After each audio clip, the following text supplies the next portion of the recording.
Force between multiple charges. आज हम अपने 11वें लेक्चर में चर्चा करेंगे फोर्स बिटवीन मल्टीपल चार्जेस। देखिए, आपको हम ये बता चुके हैं Coulomb's law in vector form में। जैसे यहाँ पे अगर कंसीडर कर दें, ये एक पॉइंट चार्ज है, यहाँ पे प्लस Q1 कूलॉम का चार्ज है और इससे स्मॉल r की डिस्टेंस पर एक दूसरा चार्ज है, पॉइंट चार्ज है प्लस Q2 कूलॉम का।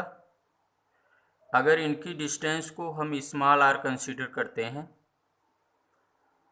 तो आपको ये बताए थे कि Q2 के कारण Q1 पर जो फोर्स वर्क करता है उस फोर्स को हम लिखते हैं F12 वेक्टर, और जिसे ये लिखा जाता है F12 vector is equal to electrostatics force.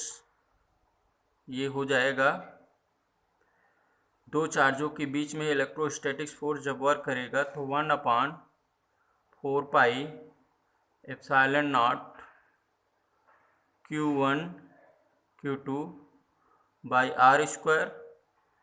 अब यहाँ पे ये समझना है कि Q2 से के कारण अगर Q1 पे फोर्स लग रहा है, Q2 के कारण Q1 पे फोर्स लग रहा है, तो अगर यहाँ पे हम डायरेक्शन R21 कैप लेते हैं तो यहाँ पे Q2 से Q1 पर फोर्स F12 को डिनोट करते हैं।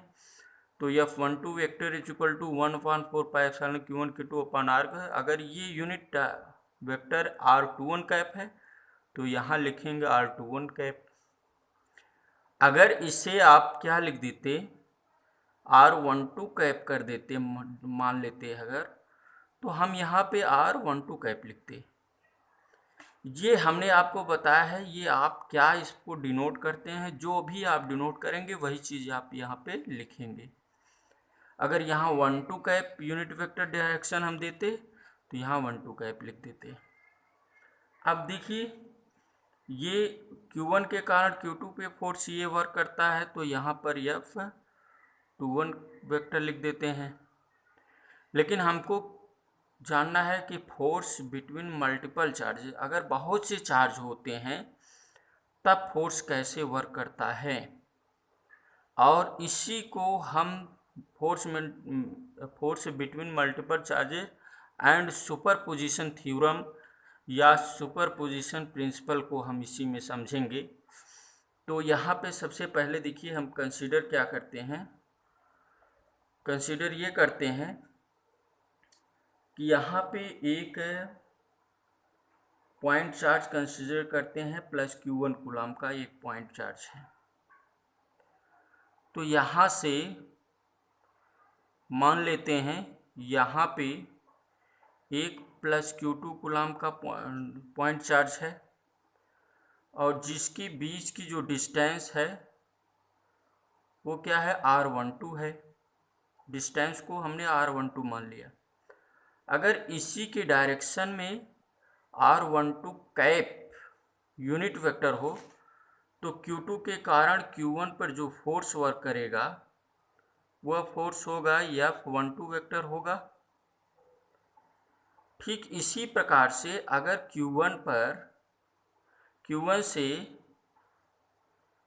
Q1 से आप ये कह सकते हैं कि R13 डिस्टेंस पर एक Q3 कूलॉम का चार्ज हो तो Q3 के कारण Q1 पर अगर फोर्स वर्क कर रहा है F13 वेक्टर, क्या वर्क कर रहा है F13, और इसके डायरेक्शन में यूनिट वेक्टर R13 कैप हो तो ये फोर्स वर्क किया। ठीक इसी प्रकार से अगर इसमें बहुत से चार्ज हो जाए, मान लो चार्ज बहुत हो, ऐसे से ये पॉइंट O मान लें और ऐसे से N चार्ज हो, ये डॉटेड लाइन दिखा दें, यहाँ पे N चार्ज हैं, Qn चार्ज हो, और इसकी जो है डिस्टेंस R1n है, तो इस चार्ज पे Qn के कारण फोर्स जो वर्क करेगा ये हो जाएगा F1n वेक्टर हो जाएगा। और यहाँ पे देखिए डॉटेड लाइन से दिखा दें क्योंकि इसमें n चार्ज हम सिस्टम में ले लिए हैं, ऐसे हम n चार्ज को कंसीडर कर लिए। अब यहाँ पे ये देखा जाए कि जो फोर्स होता है, सुपरपोजिशन थ्योरम क्या कहता है कि कोई n पॉइंट चार्ज अगर हो, उसमें किसी एक चार्ज पर अगर इस चार्ज के कारण फोर्स यह, इस चार्ज के कारण इस पर फोर्स यह, और भी चार्ज कारण या n चार्ज के कारण ये फोर्स वर्क करते हैं, तो सुपरपोजिशन थ्योरम में यानी नेट फोर्स जो होगा वो होगा F vector is equal to F12 vector और प्लस F13 वेक्टर और प्लस डैश डैश, ऐसे प्लस हम लिख सकते हैं F1n वेक्टर। इसी के सभी वेक्टरों का सम जो होता है, जो फोर्स एक्ट है हो रहा है Q1 पर, सबका सम जो इक्विवेलेंट फोर्स के इक्वल होता है, उसी को हम क्या कहते हैं, सुपरपोजिशन थ्योरम कहते हैं। उसी को कहा जाता है सुपरपोजिशन थ्योरम कहा जाता है। अब यहाँ पे समझने की बात यह है, F12 वेक्टर का हम वैल्यू रख दें तो क्या होगा। यहाँ पे देखिए Q2 के कारण Q1 पर फोर्स वर्क कर रहा है F12 वेक्टर, और इसका यूनिट वेक्टर का डायरेक्शन Q2 से देखिए Q1 की तरफ R12 का F है। तो फार्मूला देखिए यहाँ पे यूज किया गया, हमने समझाया है आपको। तो यहाँ पे इसकी वैल्यू रखें 1/4 pi epsilon not Q1 Q2 upon distance कितनी भैया R12 माने हैं, R12 स्क्वायर हो गया, लेकिन यूनिट वेक्टर का डायरेक्शन क्या है, R12 का Q2 से किस तरफ, Q1 की तरफ, तो यहाँ पर रख देंगे R12 कैफ प्लस ये R12 जो है इसकी डिस्टेंस है, जैसे R स्क्वायर मानते हैं वैसे यहाँ पे डिस्टेंस लिया गया है।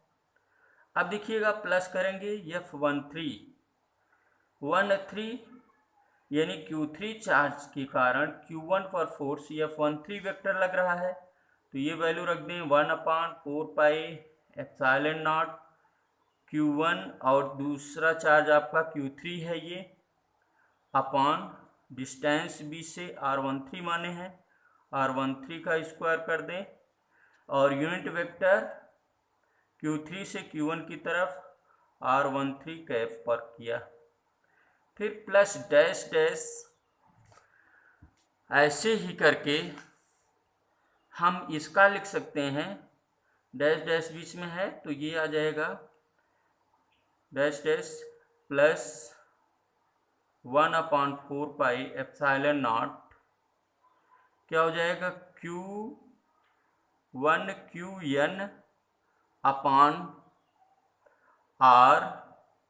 R1n का स्क्वायर, और यूनिट वेक्टर में क्या लिखेंगे भैया, यहाँ पे यूनिट वेक्टर इसी के डायरेक्शन में आप क्या मानेंगे, R1n कैफ, तो यही चीज़ यहाँ दिखा देंगे, यहाँ स्पेस नहीं है तो यहाँ लिख देते हैं R1n कैफ। अब देखिएगा सब में कॉमन क्या है, सब में कॉमन है क्या, 1/4 पाई एप्सिलॉन नॉट, तो सब में कॉमन है, आएगा ये क्या Q1 Q2 upon R12 Kaif, R12 square into R12 Kaif, plus ये कॉमन हो गया है Q1 Q3 अपॉन R13 का square R13 Kaif plus dash dash, ये देखिए ये कॉमन हो गया तो बचा Q1 प्लस में Qn अपॉन R1n स्क्वायर, यहाँ पे देखिए ये चीज़ यहाँ होनी चाहिए तो यहाँ पे रख दिया गया R1n कैप। ये जो सिस्टम आपका है F वेक्टर के इक्वल है, या इसे F1 वेक्टर लिख सकते हैं। इस सिस्टम को हम पूरे चार्ज को सिस्टम को क्या कहते हैं, फोर्स बिटवीन मल्टीपल चार्जेस। अगर बहुत से आपके चार्ज होते हैं तो हम क्या करते हैं, फोर्स इस तरह से कंसीडर करते हैं। और ध्यान रखिए, सुपरपोजिशन थ्योरम यही होता है, किसी भी सिस्टम में अगर अलग अलग, देखिए एक ही पॉइंट पर, एक ही चार्ज पे अलग अलग फोर्स वर्क कर रहे हैं, सबका सम अगर कर लेते हैं तो ये आपका जो फोर्स नेट रिजल्टेट का आता है उसी को हम बोलते हैं सुपरपोजिशन थ्योरम बोलते हैं। ठीक है।